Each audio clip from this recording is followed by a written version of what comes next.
Presque 3 ans après la disparition soudaine de sa femme, il continue de faire parler de lui.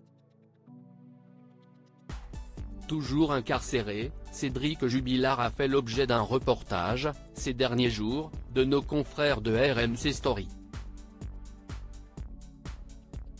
Et l'on y découvrait les témoignages accablants de celles qui ont partagé sa vie après le drame et qui l'ont connu sous un jour inattendu.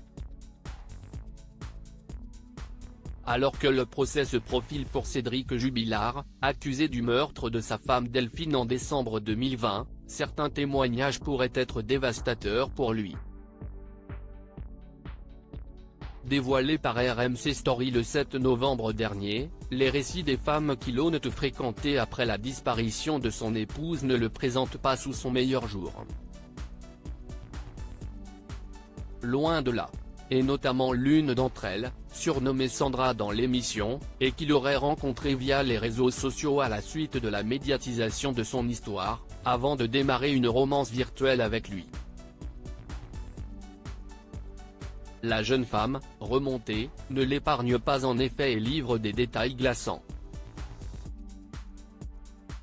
Il avait des femmes en ligne tous les soirs et il rigolait avec elles, a-t-elle affirmé auprès de nos confrères. Il les appelait. Et il se vantait que pour lui, c'était un peu comme ses prétendantes.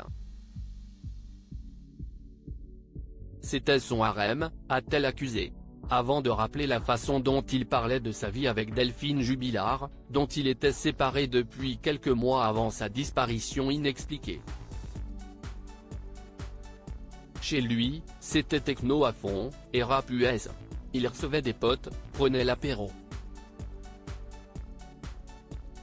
Il vivait sa meilleure vie. Il disait qu'il s'était senti bridé par une femme pendant des années.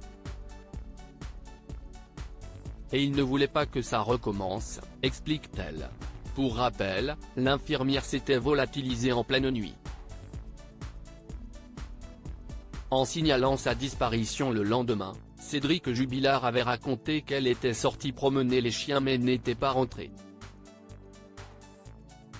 Une version mise à mal par les différentes lessives, notamment de draps, qui ont été faites pendant la nuit, et par les propos du fils du couple. Âgé de 6 ans au moment de la disparition de sa maman, celui-ci avait raconté avoir entendu une dispute entre ses parents, et avait orienté les policiers sur la piste du meurtre. Les policiers. Et toute l'opinion publique, qui avait suivi cette affaire, très médiatique. Mais pas question pour Cédric Jubilard de céder à la pression des centaines d'internautes persuadés qu'il est coupable de ce meurtre qu'il a toujours nié. Il disait qu'il envoyait des gens sur les réseaux sociaux, en sous-marin, pour recueillir tous les propos à son encontre. Il disait que, comme ça, il allait pouvoir porter plainte pour diffamation. Que comme ça il finirait de payer sa maison, s'est en effet rappelé Sandra, qui avait été choquée par ce genre de propos. Pour lui, les gens qui parlaient étaient des jaloux. Je me suis demandé, jaloux de quoi? Tu viens de perdre ta femme, tu ne sais pas où elle est. Franchement, a-t-elle raconté dans le reportage. Pour rappel, Cédric Jubilard a également partagé sa vie avec une certaine Séverine, soupçonnée un temps de complicité de meurtre avant qu'elle ne soit entièrement blanchie.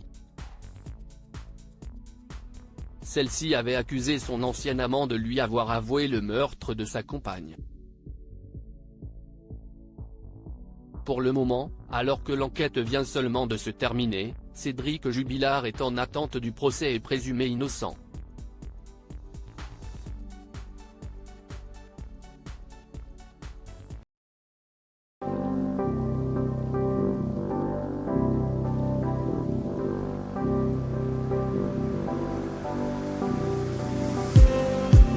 Just need some